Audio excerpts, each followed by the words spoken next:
Assalamualaikum warahmatullahi wabarakatuh. Kami mahasiswa Fakultas Pertanian dari Prodi Agroteknologi dalam tugas mata kuliah agroklimatologi akan menjelaskan mengenai tanaman tahunan, tanaman musiman, sistem irigasi, perikanan, serta data curah hujan yang ada di daerah Bogor. Tanaman tahunan. Tanaman tahunan adalah tanaman yang pada umumnya berumur lebih dari 1 tahun dan pemungutan hasilnya dilakukan lebih dari 1 kali dan tidak dibongkar sekali panen. Ciri-ciri tanaman tahunan antara lain: yang pertama, usia tanaman lebih dari 1 tahun, yang kedua, berbatang keras, dan yang ketiga, berhenti berbuah apabila pohon mati. Di Kabupaten Bogor terdapat beberapa komoditas tanaman tahunan. Yang pertama adalah manggis. Kabupaten Bogor merupakan salah satu sentra manggis di Jawa Barat dan turut berkontribusi terhadap ekspor manggis nasional. Yang kedua, kopi robusta. Kabupaten Bogor sebagai daerah penghasil kopi robusta terluas di Jawa Barat. Yang ketiga, jambu biji. Kabupaten Bogor merupakan salah satu penghasil jambu biji di Jawa Barat. Jambu biji telah menjadi salah satu komoditi unggulan di Kabupaten Bogor. Yang keempat, wortel. Salah satu daerah penghasil wortel terbaik di wilayah Kabupaten Bogor yaitu terdapat di Desa Citeko. Desa tersebut terkenal akan wortelnya yang menjadi komoditas utama petani di sana. Daerah tersebut juga menjadi pusat pelatihan pertanian dan pedesaan swadaya. Yang kelima adalah tanaman krisan.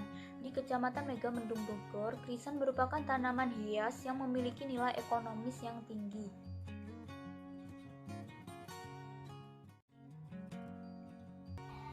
Tanaman semusim adalah istilah agrobotani untuk tumbuhan yang hasil panennya hanya satu musim tanam. Ciri-ciri tanaman semusim adalah berkecambah, berbunga, tumbuh, menghasilkan biji, dan mati hanya dalam setahun atau kurang sedikit dari setahun. Pertanian di daerah Bogor terdiri dari pertanian tanaman pangan, sayuran, dan hortikultura serta perkebunan. Macam-macam tanaman semusim yang ditanam di daerah Bogor meliputi padi, jagung, kedelai, bayam, buncis, cabai, kacang panjang, kangkung, ketimun, tomat, terong, daun bawang, cabai rawit, sawi, kacang tanah, kacang hijau, ubi kayu, dan ubi jalar. Tanaman pangan padi menyebar hampir di semua kecamatan dengan variasi luasan yang berbeda. Umumnya, padi sawah menyebar di wilayah tengah dan utara, di mana sudah tersedia irigasi. Sedangkan tanaman padi koko menyebar hanya di beberapa kecamatan dalam luasan terbatas. Produktivitas tanaman padi sawah berkisar 4-5 ton per hektar, sedangkan produktivitas padi koko 2-3 ton per hektar. Produktivitas ini masih dapat ditingkatkan dengan memperbaiki kondisi lingkungan, seperti menekan bahaya banjir, serta perbaikan manajemen usaha tani, seperti pemberian pupuk, dosis, dan waktu yang tepat, penyediaan modal, sarana dan prasarana seperti pembangunan pasar, gilingan padi, dan lainnya. Daerah pertanian hortikultur seperti sayuran dan buah juga menyebar pada hampir semua wilayah, tetapi konsentrasi komoditas tertentu hanya menyebar pada wilayah tertentu. Sebagai negara agraris, keberadaan air sangat penting dalam menunjang sektor pertanian, yaitu sebagai sumber air irigasi. Salah satu persoalan utama yang terjadi dalam penyediaan air irigasi adalah menurunnya ketersediaan air pada waktu-waktu tertentu, seperti pada musim kemarau. Di wilayah Kabupaten Bogor, struktur penggunaan lahan untuk sawah irigasi tada hujan sebesar 22,89%. Menurut klasifikasi, mata air di Desa Linggarmukti Bogor merupakan air dengan kualitas yang sangat baik untuk irigasi. Sumber mata air ini tidak akan merusak struktur tanah sehingga tetap mampu mengoptimalkan pertumbuhan tanaman. Potensi sumber daya air untuk irigasi lahan pertanian dipengaruhi oleh kuantitas dan kualitas airnya, dan selanjutnya berdampak pada produktivitas pertanian. Pada musim hujan, debit air di Desa Linggarmukti Bogor masih dapat dapat memenuhi kebutuhan irigasi, namun pada saat musim kemarau tidak dapat mencukupi kebutuhan irigasi, sehingga beralih pada pertanian lahan kering. Maka untuk mempertahankan produktivitas lahan pada musim kemarau, masyarakat beralih menanam palawija dan tanaman yang tidak membutuhkan air. Sedangkan untuk memenuhi kebutuhan air baku, masyarakat menggunakan pengambilan langsung dari mata air. Kabupaten Bogor merupakan salah satu kabupaten di Provinsi Jawa Barat yang tidak mempunyai laut, namun memiliki potensi perikanan air tawar yang cukup besar. Untuk mengetahui kontribusi sektor perikanan terhadap produk domestik regional bruto, digunakan analisis SIFSEA.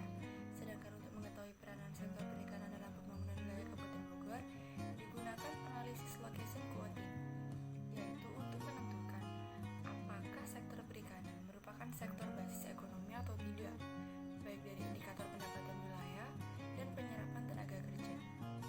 Selain itu, digunakan analisis Strength, Weakness, Opportunity, and Threat atau SWOT untuk mengetahui alternatif strategi pembangunan sektor perikanan. Hasil penelitian menunjukkan bahwa sektor perikanan di Kabupaten Bogor bukan merupakan sektor basis, dilihat dari indikator pendapatan maupun tenaga kerja.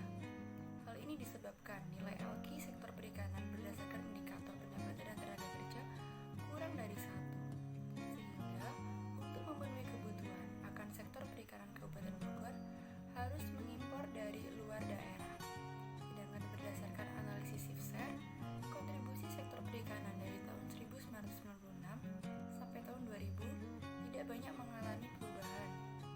Berdasarkan analisis SWOT, alternatif strategi yang diterapkan dalam upaya pengembangan usaha perikanan di Kabupaten Bogor adalah pemanfaatan potensi dalam peningkatan produksi untuk memenuhi kebutuhan lokal maupun luar daerah, dan untuk meningkatkan laju pertumbuhan ekonomi, pengembangan usaha perikanan dengan memanfaatkan fasilitas-fasilitas yang ada, meningkatkan peran masyarakat dalam pengelolaan sumber daya dengan meningkatkan pengetahuan, keterampilan, dan kesadaran masyarakat untuk melindungi sumber daya perikanan.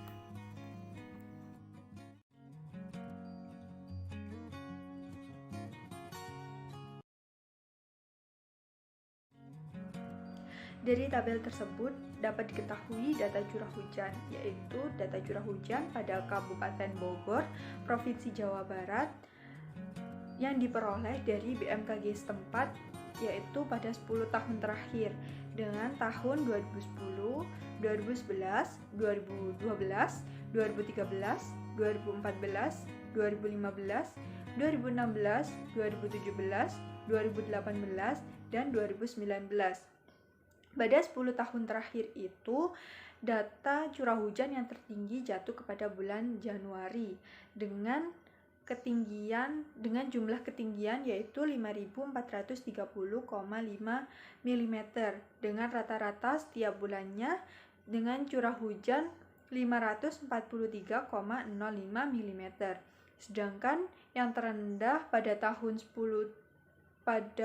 tahun terakhir yaitu data curah hujan pada bulan Agustus dengan jumlah 872 mm dan rata-rata curah hujan setiap bulannya dengan jumlah 87. Sekian video dari kelompok kami. Jangan lupa like, komen, dan subscribe. Terima kasih.